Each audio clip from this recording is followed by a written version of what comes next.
Perkenalkan, nama saya Nurse Alkusari, Sarjana Keperawatan, Magister Kesehatan, Magister Keperawatan. Saya salah satu dosen di Universitas Kader Bangsa Palembang di program studi Ilmu Keperawatan, Fakultas Kebidanan dan Keperawatan.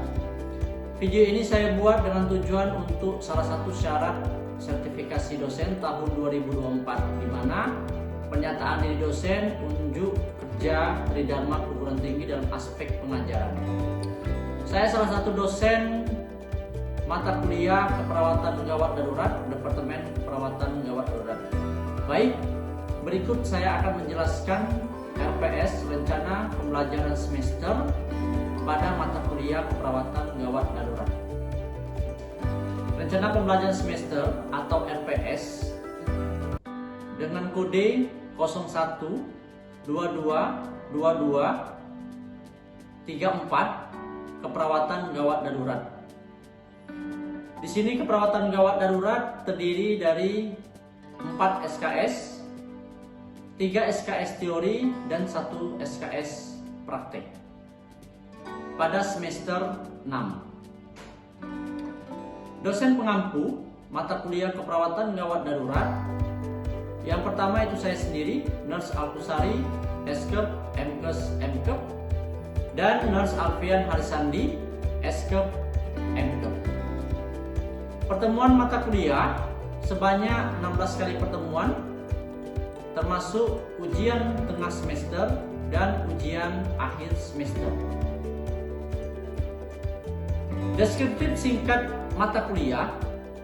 Mata kuliah ini membahas tentang konsep dan perencanaan asuhan keperawatan yang etis, legal, dan peka budaya pada klien yang mempunyai masalah aktual dan risiko terjadi secara mendadak atau tidak diperkirakan atau tanpa disertai kondisi lingkungan yang dapat dikendalikan. Mata kuliah keperawatan gawat darurat terbagi menjadi CPL, CPMK, dan sub-CPMK. Baik, saya akan menjelaskan tentang CPL mata kuliah keperawatan gawat darurat. CPL pertama itu mampu bertanggung gugat terhadap praktik profesional, meliputi kemampuan menerima tanggung gugat terhadap keputusan dan tindakan profesional. CPL kedua mampu melaksanakan praktik keperawatan dengan prinsip etis dan peka budaya sesuai dengan kode etik keperawatan Indonesia dan memiliki sikap menghormati hak privasi, nilai budaya yang dianut dan martabat klien. CPL ketiga yaitu mendokumentasikan, menyimpan, mengaudit dan mengamankan dan menemukan kembali data dan informasi untuk keperluan pengembangan hasil kerja profesinya. CPL 4 menguasai teknik, prinsip, dan prosedur pelaksanaan asuhan praktek keperawatan yang dilakukan secara mandiri atau kelompok. CPL 5 menguasai konsep dan teknik penegakan diagnosis asuhan keperawatan. CPL 6 mampu melaksanakan prosedur trauma dasar atau jantung atau basic trauma cardiac life support pada posisi gawat darurat sesuai dengan standar dan kewenangannya. Metode penilaian dan pembobotan terbagi menjadi 4, yaitu yang pertama kehadiran sebanyak 10%, yang kedua tugas sebanyak 20%, yang ketiga ujian tengah semester sebanyak 30%, ujian akhir semester sebanyak 40%. Jadi ditotalkan bobot penilaian itu 100%. Untuk penilaian, grade penilaian itu nilai A pada 85 sampai 100, B 70 sampai 84, C 60 sampai 69, D 50 sampai 59, E 0 sampai 49. Saya akan menjelaskan rincian pertemuan dari pertemuan pertama sampai pertemuan ke-16. Baik, pertemuan pertama itu tentang pengenalan RPS, kontrak kuliah, tugas mandiri, dan tugas individu. Setelah itu, konsep keperawatan gawat darurat, peran, fungsi, dan proses keperawatan gawat darurat. Pertemuan kedua dengan materi efek kondisi keperawatan gawat darurat, pengkajian primer sekunder, tren dan isu, triase, dan mekanisme trauma. Pertemuan ketiga itu patofisiologi, farmakologi, dan terapi diet pada keperawatan gawat darurat.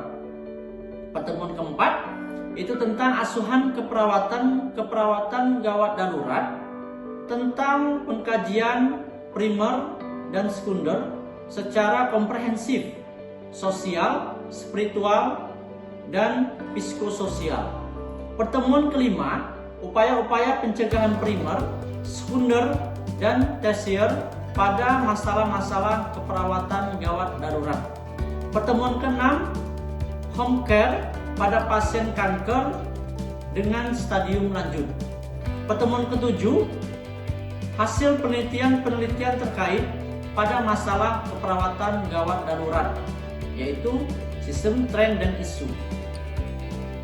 Pertemuan ke-9, adanya evidence based practice dalam pelaksanaan kasus keperawatan gawat darurat. Pertemuan ke-10 yaitu melakukan manajemen kasus berbagai sistem, yaitu sistem pernafasan, kardiovaskuler, dan integumen, dan pencernaan. Pertemuan ke-11, manajemen pada kasus keperawatan gawat darurat, sistem perkemihan, muskuloskeletal, saraf, dan endokrin. Pertemuan ke-12 itu peran perawat gawat darurat, komunikasi dalam keperawatan gawat darurat, ethical framework, dilema, dan etis. Pertemuan ke-14, prosedur keperawatan gawat darurat, yaitu pengkajian keperawatan gawat darurat, triase, dan pembidaian. Pertemuan ke-15, pembebasan jalan nafas, kontrol servikal, needle decompression, dan occlusive dressing. Yang ketiga itu basic cardiac life support. Ke-16, evaluasi akhir semester. Demikianlah penjelasan saya tentang RPS. Berikut video dalam proses pengajaran saya.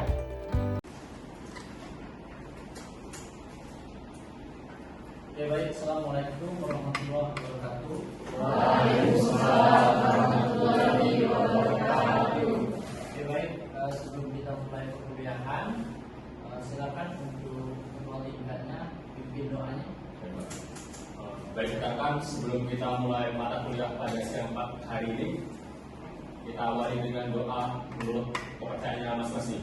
Berdoa, mulai.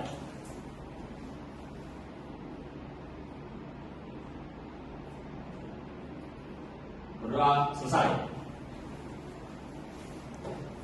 Oke, baik. Hari ini kita akan melakukan perkuliahan perawatan gawat darurat, di mana hari ini sesuai kesepakatan kemarin, ya, kita akan melakukan perkuliahan tentang konsep keperawatan gawat darurat atau proses keperawatan gawat darurat. Nah, di sini ya, Bapak akan menjelaskan bagaimana konsep keperawatan gawat darurat itu sendiri. Jadi memang kemarin kita sudah menjelaskan tentang bagaimana keperawatan gawat darurat itu. Nah, sekarang kita masuk nanti akan proses keperawatan gawat darurat.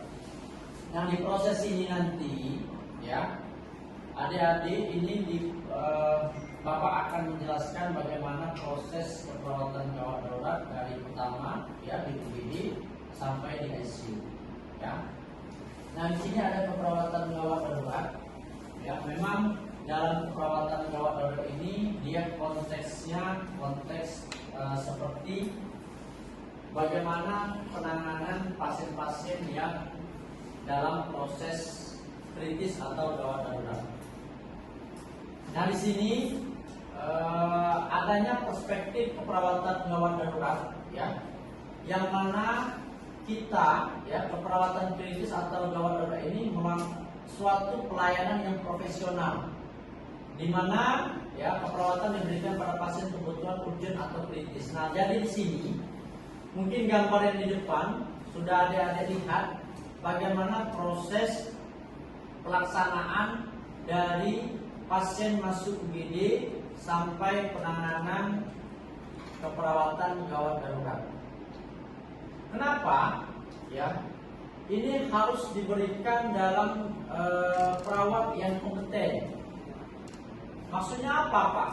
Perawat kompeten ini perawat di mana kita dalam melakukan asuhan keperawatan itu sesuai apa yang harus kita lakukan. Apakah sesuai SOP, Pak? Jawabnya iya. Kompeten dalam arti apa? Ya, yang pasti dalam pendidikan keperawatan yang pertama. Yang kedua, pendidikannya minimal S2 nurse. Karena kenapa? Dan memiliki STR. Nah, ini dinamakan kompeten, ya. Karena kenapa?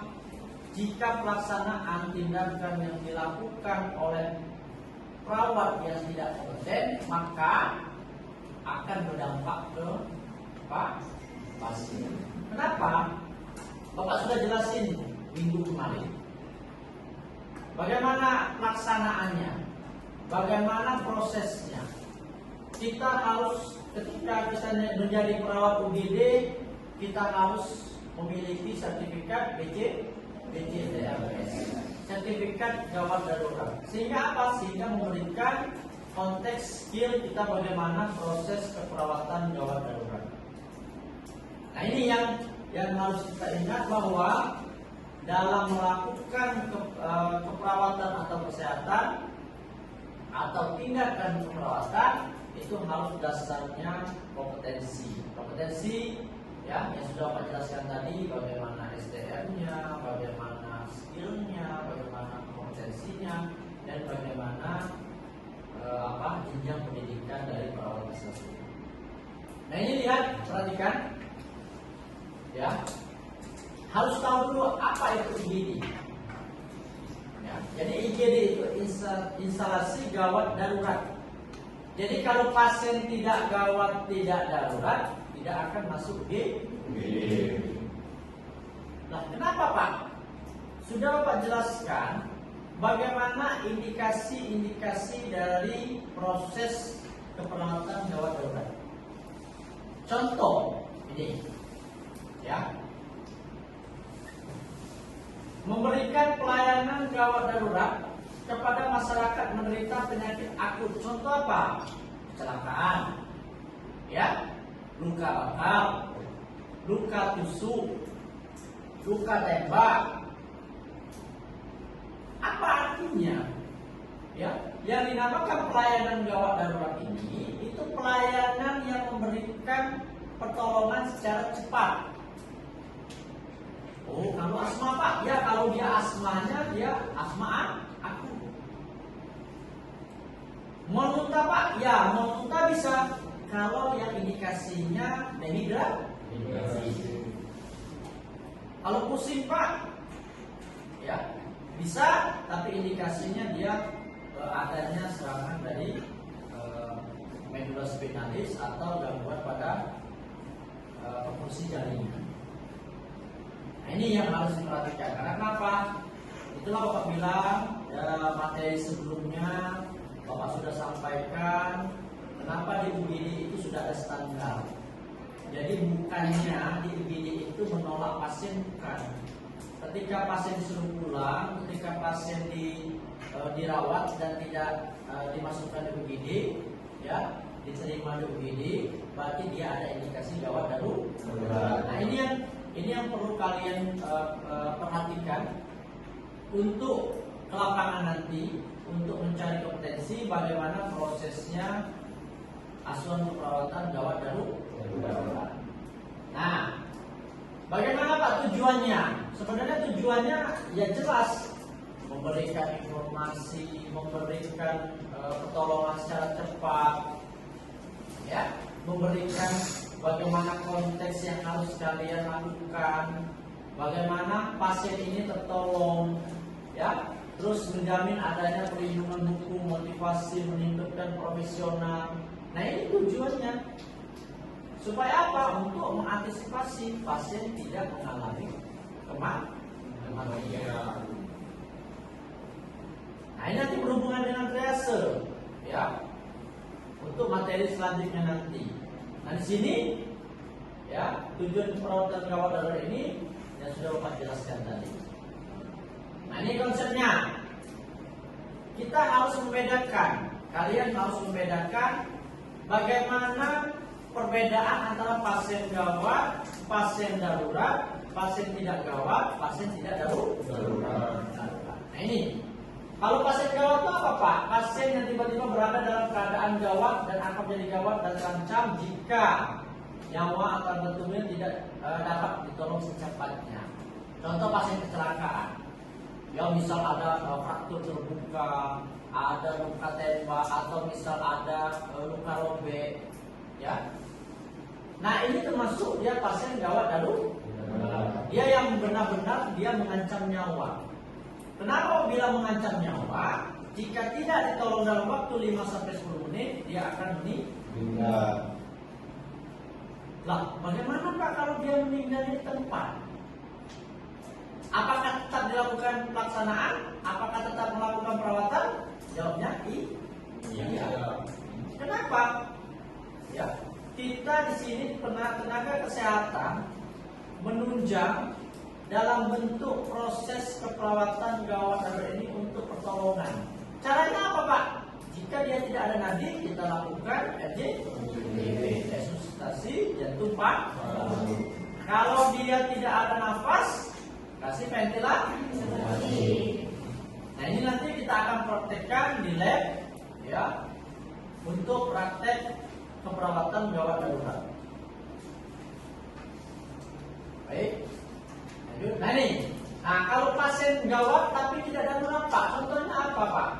Pasien berada dalam keadaan gawat tetapi tidak memerlukan tindakan darurat, misalnya kanker stadium lanjut. Jadi dia bisa ke poli, tapi dia pasien gawat tapi tidak darurat. Ada pasien darurat tidak gawat. Apa maksudnya Pak? Pasien akibat musibah yang datang tiba-tiba tetapi tidak mengancam nyawa dan anggota badannya, misalnya luka sayat dangkal. Ya, jadi misal hanya sayat dangkal, ya mungkin sudah diobati, sudah tertular. Ya, diterima Pak, diterima. Tapi tidak dikategorikan dia pasien gawat, tapi dia pasien darurat tidak gawat. Lanjut. Ini ada pasien tidak gawat, tidak darurat. Apa maksudnya Pak? Misalnya pasien dengan ulcus tropicum, TBC kulit dan sebagainya. Ada lagi kecelakaan, suatu kejadian di mana terjadi interaksi faktor datang mendadak, ya, cedera fisik, mental, sosial. Ini dalam aspek kecelakaan. Nah, jadi di gawat darurat ini banyak sekali faktor-faktor yang harus kita lakukan, ya, yang kita berikan kepada pasien untuk pertolongan pertama. Nih. Nah, ada lagi cedera. Kategori cedera itu apa Pak? Ya, dia masalah kesehatannya yang dapat dialami sebagai akibat kecelakaan. Lalu bencana. Nah, yang bencana ini peristiwa, rangkaian peristiwa di suatu kejadian yang merusak fisik, mental, psikososial, barang benda yang terjadi secara global. Contoh bencana ini, banjir, ya, kebakaran, terus kayak kemarin ada COVID. Nah, itu termasuk bencana karena dia secara global dan kejadiannya itu banyak. Nah, ini hal-hal yang harus diperhatikan. Kalian adik-adik sebagai seorang perawat, ya, untuk memperhatikan kompetensi yang harus dipahami oleh seorang perawat. Sehingga apa? Sehingga memberikan dampak yang positif untuk masyarakat. Untuk apa kompetensi kita mencari ilmu ini di kampus? Untuk mengaplikasikan kepada masyarakat. Tidak ada gunanya nanti, ya, ketika sudah berilmu, sudah mendapatkan gelar, sudah mendapatkan ijazah, sudah mendapatkan STR, tapi tidak bisa mengaplikasikan kepada masyarakat.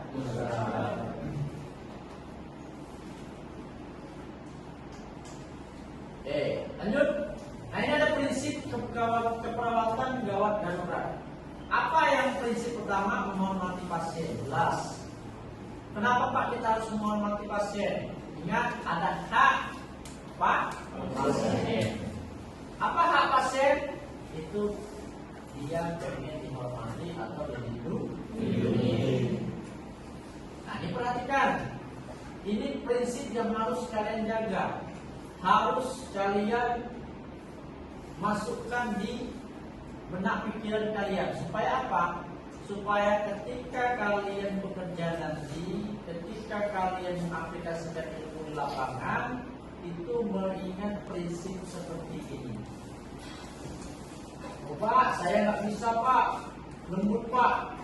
Kelembutan ini dalam arti dia komunikasi.